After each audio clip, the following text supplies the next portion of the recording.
Hello guys, today we are going to explain a new K-drama that's slightly different than another recent Korean dramas. It's about a woman named Woo Young-woo. She is a lawyer with autism spectrum disorder. Though she's very poor in social skills, but her IQ, sharp memories and creative way to solve problems make her special than the rest.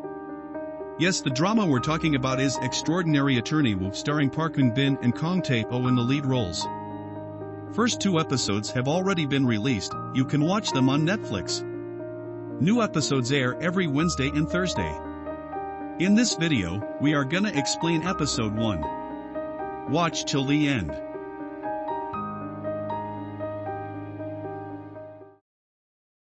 Extraordinary Attorney Woo episode 1 starts with the introduction of our protagonist Woo Young-woo, who was diagnosed with autism right at the age of 5. When the father and daughter return from their doctor's visit, the building owner accuses her father of having an affair with his wife and both get into an altercation. However, upon witnessing the violence around her, Woo Young-woo panics and speaks out about the criminal law articles. Her father is surprised and happy as this is the first time that she has spoken out loud. He is further stunned when she recalls all the articles from his criminal law books at home. At the present we see fully grown Young-woo, who's obsessed with whales, and she gets ready for her first day at the Hanabata law firm as an attorney. Before heading to work she eats gimbap in breakfast at her father's restaurant.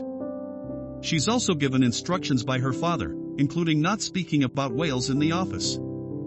Her father also asks her questions about how to reach her office. She has captured all the routes and places in her mind. While her way to work, she listens to whale noises to calm her mind. And also imagines whales around her. When she arrives, she struggles to enter through the resolving door. There she meets Jun-ho, who helps her and brings her along to attorney Ma Young-suk's office.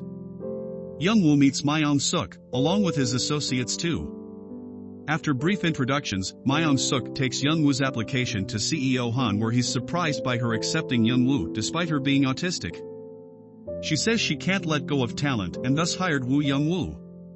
They soon concluded the argument by a decision, where young Ma Young-suk will assign her a case to see her qualifications as an attorney. If she fails, then the CEO is to let go of Woo Young-woo. He assigns Young-woo a criminal case where the wife in her 70s had hit her husband, who was in his 80s with dementia, with an iron box. While Young-woo goes through the files, she sees the picture of the iron box and goes off topic as she finds the shape of the iron box resembling a sperm whale.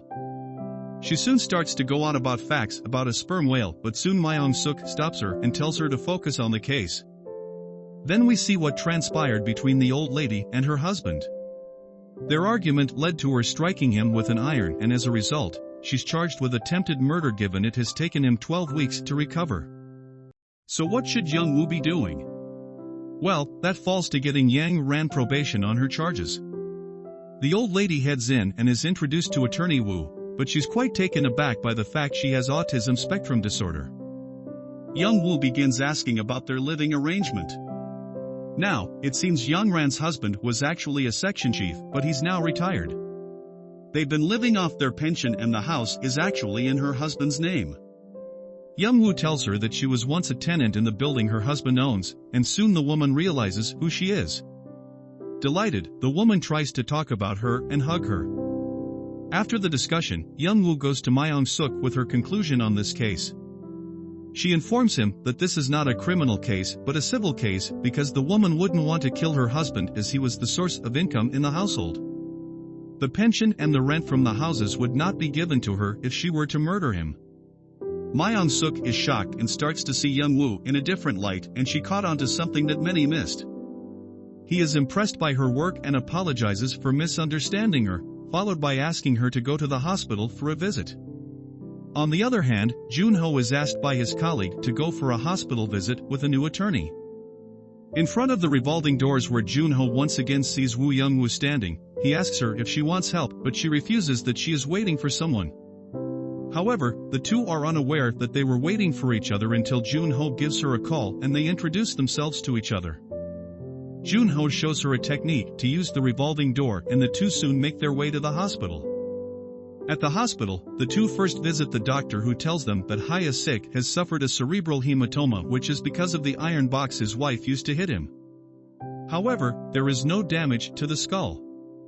They then go to meet the couple, but Hye-sik lashes at Young-woo when he recognizes her upon his wife's reminder. The two leave and meet the woman outside to know about her intentions when she hit her husband. Young-woo tells her that her intentions matter to the case and tries to find out more. Later, Young-woo struggles with the door again. Soo-yeon feels frustrated and calls her stupid while helping her out. Young-woo then heads to a restaurant where she meets her friend Dong and asks her to help her speaking skills. They have a fun time while she learns the way of saying objection. The next day, Young-woo enters the courtroom for the first time. As the trial continues, Young-woo finds it hard to oppose the prosecution, and day one ends on a bad note. Another day in court he pushes Woo Young-woo to do the questioning to anger him and show the jury why his wife hit him. The plan succeeds as Park Hye-sik once again lashes out and attacks her, and the trial takes a break while he is sent back to the hospital. When the trial resumes, Young-woo is almost able to prove her case when the news of Park Hye-sik's death arrives. The prosecution lawyer takes this as a chance and turns the case from attempted murder to a murder case. At the funeral, Woo Young-woo tries to comfort the woman but fails to do so due to her autism. The woman only regrets hitting her husband in frustration. Young-woo returns to her office and thinks about the case again when Lee Jun-ho enters and gives her the autopsy report. They then start to talk about how the iron box resembles a sperm whale, which draws her attention, and tells her it's a miracle that Park Hye-sik survived an attack from that. Young-woo finds something clicking in her head and she soon makes the connection between Park Hye-sik's recurring headache to the cerebral hematoma. She puts forth this connection while questioning the doctor in charge of Hye-sik's case. She succeeds in proving that Hye-sik was already suffering from cerebral hematoma before his wife hit him, thus turning this into a civil case. Later, Lee Jun-ho tells Young-woo the results of the trial, which came out to be in her favor. He then brings in the woman who gives Young-woo a hug while thanking her. To this, Young-woo no longer holds back and hugs her back, which can be counted as her first achievement. And in the other hand, a mysterious woman shows up at Gwang-ho's restaurant. She's CEO Han of Hanabata Law Firm, where Young-woo is working. Seems like the pair have history. And the beautiful episode 1 ends right there. Thank you for watching, guys. We will explain episode 2 in our next video. Subscribe for more K-drama contents.